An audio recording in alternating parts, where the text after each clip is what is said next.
600,000 men marched into Russia, the largest army ever assembled in human history. 6 months later, only 22,000 stumbled back across the frozen Niemen River.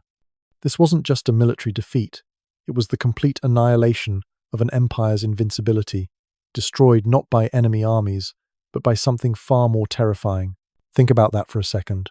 A 96% casualty rate, worse than any modern war, worse than the Somme, worse than Stalingrad. The fate of Europe and 80 million souls hung in the balance.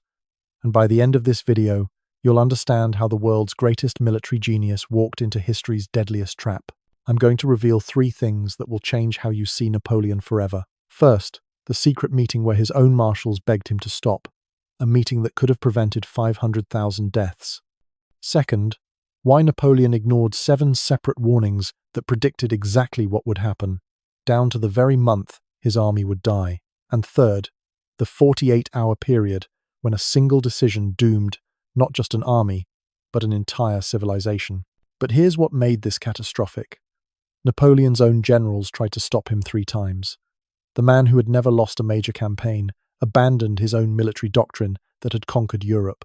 And somehow, Russian peasants with pitchforks and torches would help destroy the Grande Armée. How does the world's best-supplied army starve to death? Why did Napoleon stay in Moscow for 35 fatal days when every instinct screamed retreat? And who was the one-eyed Russian general who burned his own country to save it? 1 man died every 3 yards of the retreat. Frozen corpses marked a 1,000-mile trail from Moscow to Poland. To understand how the impossible happened, we need to go back to when Napoleon controlled everything from Madrid to Warsaw. If you're fascinated by the untold stories of history's most decisive battles, where empires rise and fall in a single campaign, hit that like button and subscribe for more epic war content. Ring the notification bell, because what I'm about to reveal will change how you see Napoleon forever. Now, let me take you back to a fateful night in Paris, 1811. In 1811, Napoleon Bonaparte stood at the pinnacle of human power, master of 80 million subjects. His empire stretched from the Atlantic to the Polish frontier. Kings waited in his antechambers. Princes married his sisters. The man who'd risen from nothing now dictated terms to ancient dynasties. His continental system was slowly strangling Britain, Europe's last holdout. Every port from Amsterdam to Venice refused British goods. The economic warfare was working. Manchester mills stood idle. London banks trembled. But here's what made this situation explosive. His own ally was betraying him. Tsar Alexander I of Russia, once Napoleon's greatest admirer, at Tilsit in 1807, these 2 emperors had divided Europe between them on a raft in the middle of a river. They'd called each other brother. Alexander wore a medallion with Napoleon's portrait, but by 1811, that brotherhood had curdled into deadly rivalry. The continental system was bankrupting Russia. English goods smuggled through Russian ports were the economy's lifeblood. Russian nobles, watching their fortunes evaporate, whispered of palace coups. Alexander faced an impossible choice: economic collapse or break with Napoleon. Then something happened that should have stopped everything. 3 warnings reached Napoleon in late 1811. First, his ambassador in St. Petersburg, Armand de Caulaincourt, travelled personally to Paris. "Sire," he warned, "the Russians will retreat forever. They will burn their own empire. You will find nothing but ashes and ice." The second warning came from Marshal Davout, the Iron Marshal who'd never lost a battle. Studying the logistics, he calculated the mathematical impossibility. We cannot feed 600,000 men across 600 miles of wilderness. The army will devour itself. The third warning was the most chilling. It came from a Polish princess who knew Russia intimately. "Your Majesty doesn't understand. Russian winter isn't weather. It's a weapon. By November, your Grande Armée will cease to exist." But Napoleon had made a fatal miscalculation. He believed one massive battle would bring Alexander to terms, just like Austerlitz, just like Wagram. Quick war, decisive victory, dictated peace. It had always worked before. The key players assembled like pieces on a colossal chessboard. Marshal Ney, the bravest of the brave, who'd follow Napoleon into hell itself. Marshal Murat, the flamboyant cavalry king dreaming of a Polish throne. Young Eugene de Beauharnais, Napoleon's stepson, commanding the Italian corps. On the Russian side waited General Kutuzov, the one-eyed fox who'd lost to Napoleon before but understood something crucial. In Russia, space itself was a weapon. Prince Bagration, the fiery Georgian who'd rather die than retreat one step, and Barclay de Tolly, the methodical Baltic German whose cowardly strategy would save Russia. The economic pressure mounted daily. French merchants demanded Russian markets. Polish patriots promised 100,000 men if Napoleon restored their nation. Every smuggled British coffee shipment that reached Moscow was a slap to French prestige. By December 1811, Napoleon made his decision. Not whether to invade, that was inevitable, but when and how. He would assemble the greatest army in human history, march to Moscow in 6 weeks, and force Alexander to his knees. Simple, decisive, fatal. The orders went out. From Naples to Amsterdam, from Madrid to Munich, men began to march. Farmers left their fields, students abandoned their books. 600,000 souls began converging on the Polish frontier. But in December 1811, Napoleon made a decision that would cost 500,000 lives. The Grande Armée of 1812 defied comprehension. 600,000 men speaking 12 different languages: French, Italian, Polish, German, Dutch, Spanish, Portuguese, Swiss, Croatian, even Mameluke Egyptian. This wasn't just an army, it was Europe on the march. Consider the logistics. 150,000 horses consumed 6,000 tons of fodder every single day. 25,000 supply wagons stretched in columns 50 miles long. Each regiment needed 900 tons of flour monthly. The mathematics alone should have warned Napoleon, but genius often blinds itself. Here's the detail that changes everything. This magnificent army was already dying before it crossed the Russian frontier. The supply wagons, built for French roads, shattered on Polish tracks. Horses, bred for European meadows, collapsed in sandy wasteland. Food rotted in unexpected June heat. Personal stakes drove each marshal forward. Murat, Napoleon's brother-in-law, had been promised Poland's crown. He pranced before his cavalry in pink uniforms and ostrich plumes, dreaming of Warsaw palaces. Eugene de Beauharnais worried about his Italian kingdom. One defeat, and Austria would pounce. Polish Prince Poniatowski saw his last chance for national resurrection. For him, this wasn't French imperialism, but Poland's final hope. But the Russians were preparing something unprecedented. Tsar Alexander, under immense pressure to fight at the border, made a decision that horrified his court. He would trade space for time. Every mile the French advanced stretched their supply lines. Every day deeper into Russia was another day closer to winter. General Barclay de Tolly, methodical and unglamorous, planned the unthinkable, strategic withdrawal on a continental scale. His plan of Scythian warfare meant burning their own cities, destroying their own crops. When courtiers protested, he answered coldly, "Better our fire than French bread." This decision would cost 100,000 lives. Prince Bagration, commanding the Second Army, raged against retreat orders. This hero of Austerlitz called Barclay a traitor, a coward, a German who didn't understand Russian honor. Their feud would nearly doom Russia before Napoleon fired a shot. The geographic challenge was staggering. 600 miles to Moscow through primeval wilderness. Rivers without bridges. The Niemen, Dwina, Dnieper, each a potential death trap. Roads that were mere tracks, turning to bottomless mud with spring rain. Forests so dense that armies could pass within miles unknowing. Then came the moment of no return. Throughout May 1812, omens accumulated. A comet blazed across European skies, the same that would appear over Tolstoy's Pierre in War and Peace. Napoleon suffered mysterious fits, collapsing during reviews. His famous grey horse, Marengo, refused to cross a stream. Veterans murmured about supernatural warnings. Desertion rates spiked. Polish conscripts melted away nightly. German contingents reported 20% gone before reaching the frontier. Even elite French units hemorrhaged men. But here's what the history books don't tell you. Many deserters weren't cowards, but prophets. Letters home spoke of marching to our graves, and the emperor has lost heaven's favor. The final pre-invasion drama unfolded at Napoleon's headquarters in Dresden. Marshal Berthier, his chief of staff, presented the numbers one last time. They could support 400,000 men maximum, not 600,000. Supply lines would snap at 300 miles, not stretch to 600. Winter quarters were impossible without sea supply. Napoleon's response revealed the fatal flaw. Hubris. Berthier, you think like a clerk. I think like Caesar. Russians are barbarians who will break at the first cannon fire. One battle. Berthier. Austerlitz decided Austria. Wagram decided Germany. And Smolensk will decide Russia. Even Napoleon's enemies were horrified by what was coming. Austrian Prince Metternich, no friend to France, warned his ambassador, Bonaparte marches not to victory but to catastrophe. Geography and climate will destroy what battles cannot. The concentration began. From every corner of Europe, columns converged on the Niemen River. The earth trembled under synchronized marching. Dust clouds rose like thunderheads. Local peasants fled, certain the apocalypse approached. But winter had other plans.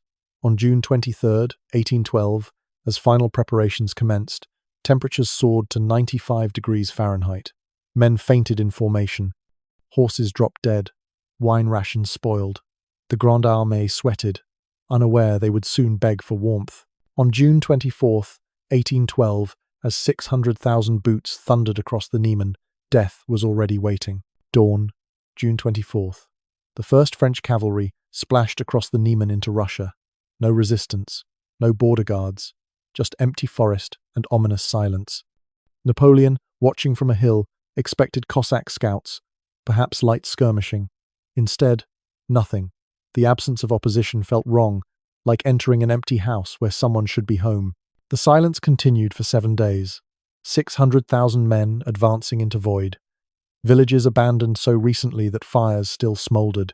Grain stores emptied, wells poisoned with animal carcasses. The Russians weren't just retreating, they were erasing civilization in front of the French advance. Here's where the nightmare truly began. In that first week, without seeing a single enemy soldier, the Grande Armée lost 10,000 horses. The Lithuanian sand, unexpected June heat reaching 95 degrees Fahrenheit in shade, and lack of water created an equine apocalypse. Cavalry units reported mounts collapsing mid-stride. Artillery horses died in their traces. Sergeant Bourgogne of the Imperial Guard wrote in his diary, "We're chasing ghosts. March all day through dust thick as London fog. Reach a town the maps promise relief. Find smoking ruins. The lucky units find a few potatoes missed by Cossack torches." But Napoleon had made another fatal error. His army moved in 3 massive columns spread across a 50-mile front. The plan allowed easier foraging but made concentration impossible. When Barclay's army finally appeared near Vitebsk, it melted away before the French columns could unite. Lithuanian peasants, initially welcoming liberation from Russian rule, quickly learned French. Liberation meant systematic plunder. Foraging parties, really armed robbery expeditions, stripped villages bare. What Cossacks didn't burn, French seized. Peasants took revenge. Stragglers found mutilated showed what happened to soldiers who wandered alone. The mathematics of death were simple. Each day's march in 95-degree Fahrenheit heat cost 5,000 men to exhaustion, disease, desertion. No battles, just arithmetic. Supply wagons, built for European roads, shattered every 3 miles on Russian tracks. Replacement wheels didn't fit Russian axles. Food meant for human consumption went to keep remaining horses alive. This is when heroes became animals. Elite guardsmen fought over muddy water. Officers hoarded private supplies while their men starved. The Brotherhood of Arms dissolved into Darwinian survival. Unit cohesion, Napoleon's secret weapon, evaporated in Russian vastness. Then something happened that defied all military logic.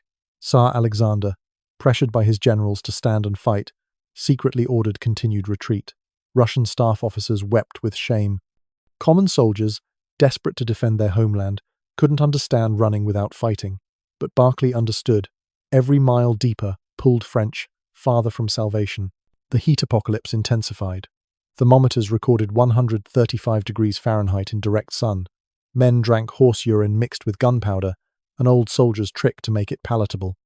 Units reported soldiers stripping naked on march, driven mad by heat. Military hospitals, overwhelmed before any battle, simply abandoned those who couldn't walk. What happened next haunted survivors for decades. The French reached Vitebsk on July 27th, expecting the decisive battle. Streets empty, warehouses burned, even Orthodox churches stripped of anything edible. But they found something else. Russian rearguard graffiti. "Welcome to hell, Frenchmen." This is only July. Supply system collapse accelerated. Napoleon's innovative logistics, SSA, living off conquered land, failed catastrophically. Russian scorched earth left nothing. 400-mile supply lines from Poland, harassed nightly by Cossack raiders, delivered a trickle. Armies that required 900 tons of flour daily received 100. Here's what made this terrifying: elite units suffered worst. The Imperial Guard, Napoleon's pampered veterans, accustomed to best supplies, couldn't adapt to starvation. Line regiments, used to hardship, maintained discipline longer. The hierarchy inverted. Peasant conscripts outlasted aristocratic officers. August arrived with no relief. Smolensk, the key to Moscow, promised everything: food, shelter, decisive battle. Russian armies finally stood to fight. For 2 days, August 1617, artillery turned ancient walls to rubble. French casualties mounted. Urban combat, that military nightmare in 100-degree Fahrenheit heat. But Kutuzov had something Napoleon didn't expect. The wily commander, appointed August 20th, understood Russian psychology. Let French take Smolensk, but they'd find ashes. His retreat wasn't cowardice, but calculation. Trade cities for time. Make Napoleon choose between advancing to Moscow or admitting failure. The Smolensk statistics revealed catastrophe. Grande Armée strength, 380,000, down 220,000 without major battle. Cavalry reduced 60%. Artillery horses 70% dead. Officer casualties from disease exceeded battle losses. Army cohesion depended on movement, but movement meant death. Pattern emerged. Advance. Find nothing. Lose 5,000 men. Advance further. Supply lines stretch. Lose 5,000 more. Each mile conquered was Pyrrhic victory. Geography itself fought for Russia. Then physics took command of the battlefield. September arrived with temperature drops. Not winter yet, but 40-degree Fahrenheit nights after 95-degree Fahrenheit days. Men who'd stripped uniforms in heat now froze without blankets. Epidemic diseases exploded. Typhus, dysentery, pneumonia struck simultaneously. The final approach to Moscow revealed desperation. Discipline collapsed. Authorized foraging became anarchic pillaging. French, Germans, Poles fought each other over food. Cannibalism rumors started, not from hunger yet, but from civilization's breakdown. Then came Borodino, the day 70,000 men would fall in 12 hours. September 7th, 1812. Dawn at Borodino. 250,000 men packed into 3 square miles, the greatest concentration of military power Earth had ever seen. French and Russians faced each other across a gentle valley that would soon run red. The sun rose on what would become the bloodiest single day of the Napoleonic Wars. The opening bombardment began at 6 a.m. 1,000 cannons firing simultaneously, the earth shook 10 miles away. Witnesses reported the sound as God tearing the sky apart. Windows shattered in villages beyond the horizon. The very air seemed to catch fire. But this wasn't warfare. It was industrial slaughter. The Great Redoubt, a massive earthwork fortification, became the focal point of hell. 7 separate French assaults crashed against its walls. Bodies stacked 8 feet high. Men climbed corpses of their comrades to reach Russian guns. Here's the detail that changes everything. 1 cannonball killed 42 men in a single line. The compression of forces meant death multiplied geometrically. Entire regiments evaporated in minutes. The 57th Line Regiment charged with 1,800 men and returned with 200. Perspective shifted each moment. Kutuzov, the one-eyed commander, spent the battle praying in a church behind lines, emerging only to steady panicking units. His faith, God will not abandon Russia, spread through ranks like battlefield communion. Meanwhile, Prince Eugene led charge after charge against the Fletchers, those arrow-shaped fortifications that devoured men like mechanical monsters. A Russian artillery officer wrote his last letter during battle. The French come like ocean waves. We break them, but more always follow. My gun crew, all dead. I serve the peace alone. Mother, if you receive this. Then came the moment that decided everything. Prince Bagration, the fiery Georgian leading the Russian left, took grapeshot to the leg. As he fell, the Russian line wavered. His final words, "The battle is not lost," became a battle cry. But momentum shifted inexorably French. What followed breaks the human mind. The fighting devolved from tactics to mutual annihilation. No fancy maneuvers, just opposing lines grinding each other to dust. Artillery fired at point-blank range. Cavalry charged into bayonet squares. Infantry fought with musket butts when ammunition expired. The Guard controversy revealed Napoleon's hidden doubt. At battle's climax, with Russians wavering, his marshals begged, "Send in the Imperial Guard for the killing blow." These elite veterans could shatter the exhausted Russian center. Victory hung on one order. Napoleon hesitated. "And if there is another battle tomorrow, what shall I fight it with?" The moment passed. Russia survived. Mathematical horror. By sunset, 70,000 casualties littered the field. That's 97 men killed or wounded every minute for 12 hours. Borodino village changed hands 8 times. The Great Redoubt fell, was retaken, fell again. Geographic features disappeared under corpses. As darkness fell, neither army could claim victory. Russians withdrew during night, but in order. French held the field, but at catastrophic cost. Napoleon toured the carnage at dawn. Veteran generals wept openly. The emperor, typically verbose after victory, remained silent for hours. September 14th.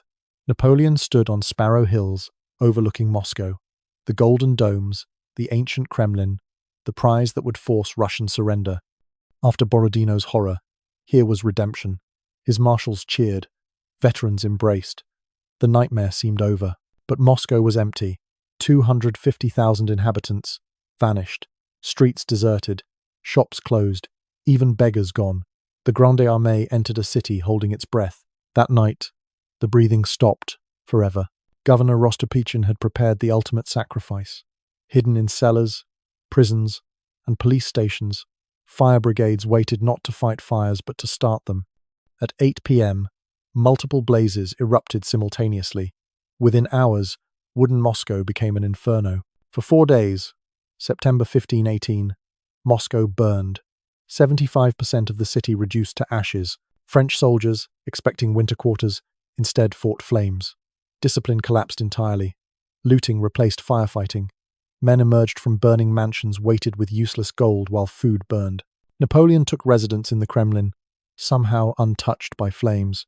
For 35 fatal days, he waited for Alexander's surrender. Diplomatic notes went unanswered. Peace overtures met silence. Each day of waiting was 5,000 more casualties to disease, desertion, partisan attacks. This decision would cost 100,000 lives. Why did Napoleon stay? His entire career was built on decisive action. Yet in Moscow he froze. Perhaps the city's emptiness paralyzed him. Perhaps admitting retreat meant admitting failure. Perhaps he still believed Alexander would negotiate. The mathematics were brutal. October arrived with first snow. Supply lines, barely functioning, ceased entirely. Army strength dropped to 100,000 effectives.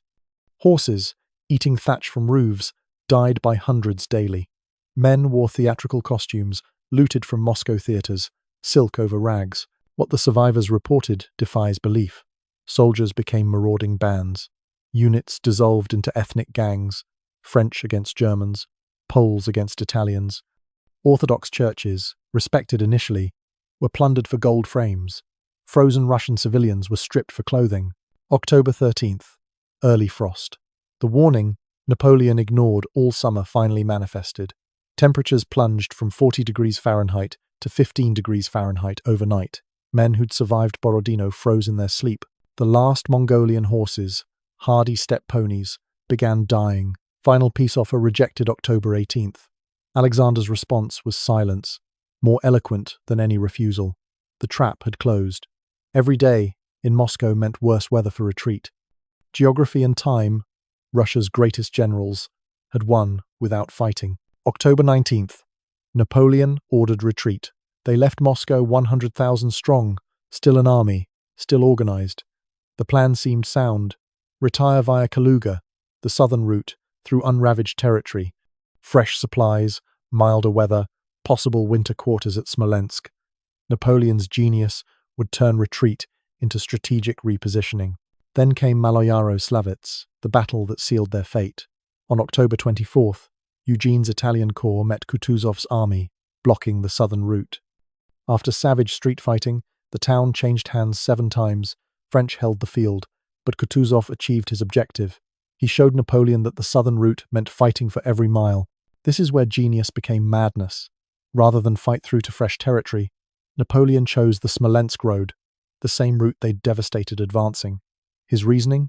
Speed over supply. Fatal error. They would retrace their steps through picked clean wasteland. October 27th. First real snow. Not the dusting of earlier days, but serious accumulation. Temperature, 20 degrees, Fahrenheit, and falling. The army, dressed for autumn campaign, had no winter equipment. Greatcoats became shrouds. Boots dissolved in snow mixed with mud. Here's what made this catastrophic. The retreat's pace. Armies move slowly, 15 miles daily maximum. But winter moves fast. Each day's march brought worse weather. Each night meant more frozen dead at dawn.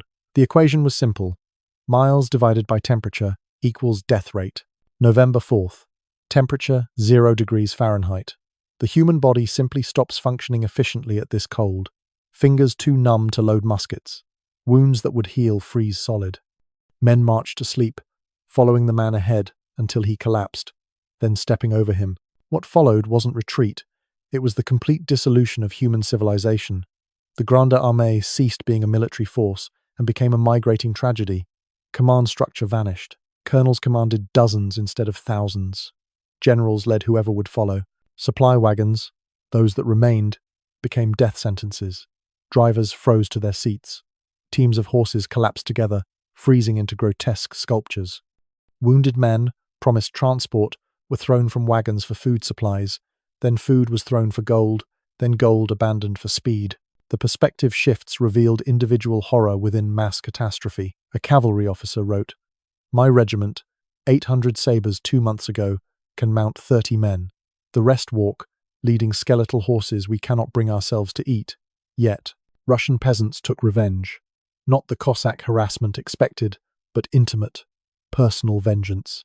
Stragglers found with eyes gouged, tongues cut out, buried alive in snow. French atrocities during advance repaid with interest. War became medieval. But then, something unexpected. Russian regular army held back. Kutuzov, criticized for not annihilating French immediately, understood. Why waste Russian lives? Winter was winning.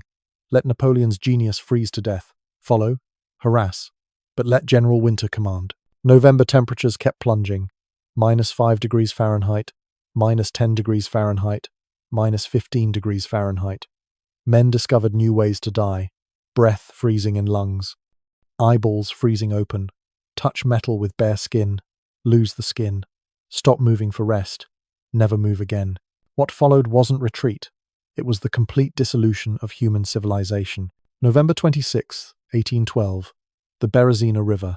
Here, at this frozen barrier, 3 Russian armies converged to annihilate Napoleon's remnants. Admiral Chichagov from the south, Wittgenstein from the north, Kutuzov from the east. 50,000 Russians against 30,000 effective French.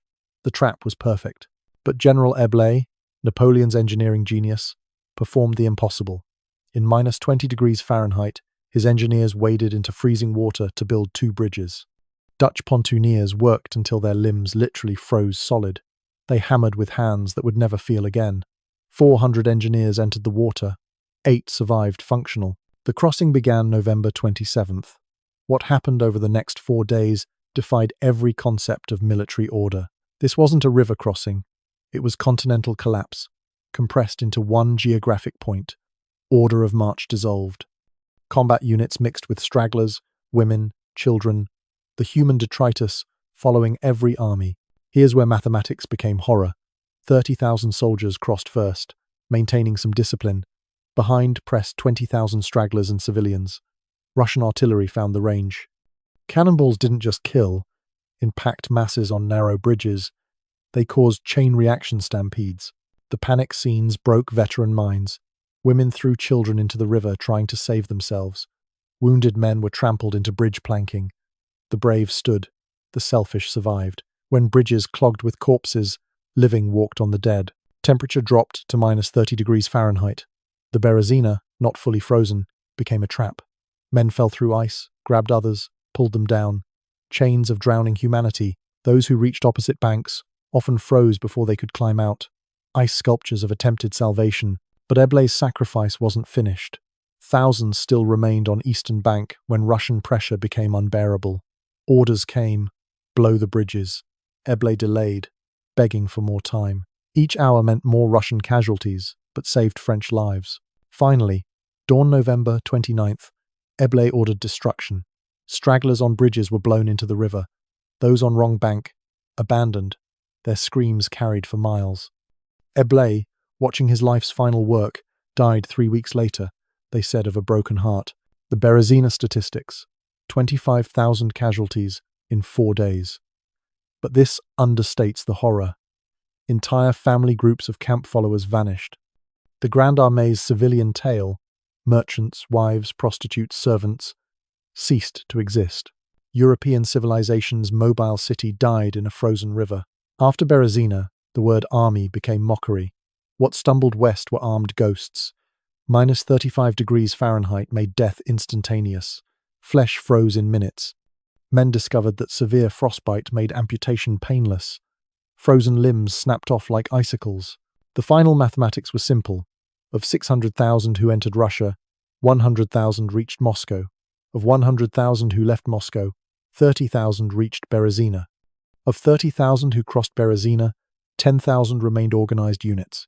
The rest, the walking dead. Cannibalism reports multiplied. Not rumor, fact. Sergeant Bourgon described finding men roasting human flesh openly, not hiding anymore.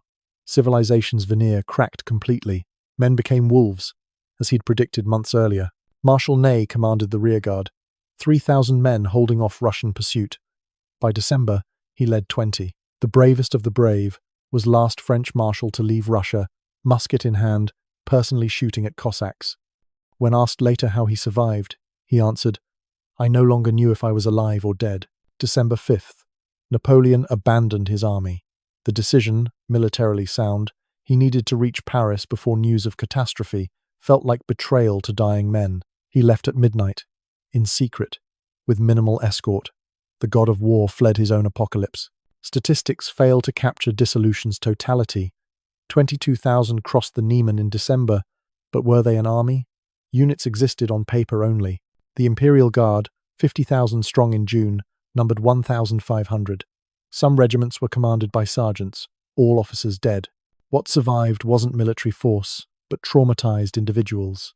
Men who'd entered Russia as Europe's conquerors crawled out as frostbitten beggars. Prussian garrison commanders reported French soldiers fighting each other for garbage. The immediate political aftermath moved with avalanche speed. December 30th, Prussian General Yorck signed neutrality with Russia. January 1813, Austria began secret negotiations. The Grande Armée's death created a power vacuum that sucked in every European grievance. Within weeks, the Sixth Coalition formed. Prussia, nursing humiliation since 1806, mobilized with religious fervor. Austria, Napoleon's theoretical ally, prepared betrayal. Sweden, Spain, eventually, every European power smelled blood. The man who'd made them all tremble was mortal. The human aftermath defied accounting. 580,000 men entered Russia. 480,000 never returned. But statistics hide individual tragedies. How many wives waited for husbands who'd become frozen corpses at Berezina? How many children grew up fatherless because Napoleon couldn't accept Alexander's defiance? Physical aftermath littered Russia for years. Spring 1813 revealed the retreat's full horror. A 1,000-mile corridor of corpses. Peasants burned bodies all summer. Mass graves were still being discovered in the 1950s. Environmental devastation. Forests burned, fields destroyed, cities erased. Took decades to heal. The Grande Armée died in Russia. But something else was born from its frozen corpse. The immediate consequences crashed across Europe like dominoes. Within 6 months of the Russian catastrophe, Napoleon faced not one enemy but a continent united by his weakness. The coalition of 1813, Prussia, Austria, Russia, Sweden, and eventually Britain, represented something new. Nationalism awakened by Napoleon's own conquests. The mathematics of empire had reversed.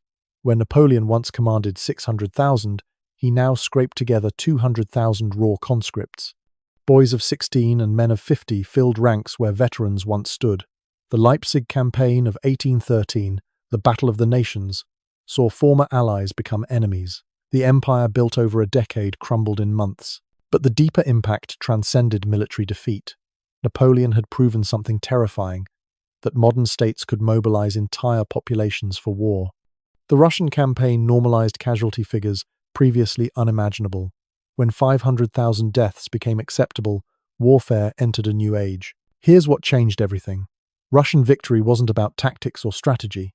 It was about space, time, and will. Kutuzov's genius lay not in fighting, but in understanding that Russia itself was the weapon. This lesson echoed through history. Hitler, ignoring 1812's lesson, repeated Napoleon's march to catastrophe. The Soviet Union's survival in 1941 drew directly from 1812's playbook. Military science transformed overnight. Logistics, previously secondary to tactics, became paramount. Napoleon proved you could win every battle and still lose the war if you couldn't feed your army. Modern military planning's obsession with supply lines traces directly to frozen corpses on the Smolensk road. The philosophical impact cut deepest. European Enlightenment assumed reason could conquer nature. Napoleon embodied this belief. His destruction by Russian winter represented nature's revenge on human hubris. Romantic movement, emphasizing emotion over reason, nature over civilization, drew power from images of the Grande Armée devoured by snow. Nationalism, birthed in resistance to Napoleon, became the 19th century's dominant force. Germans, Italians, Poles, divided peoples who'd served in the Grande Armée, returned home with new consciousness. The army meant to unite Europe under French rule instead planted seeds of national independence that would bloom into the century's revolutions. But winter had other plans.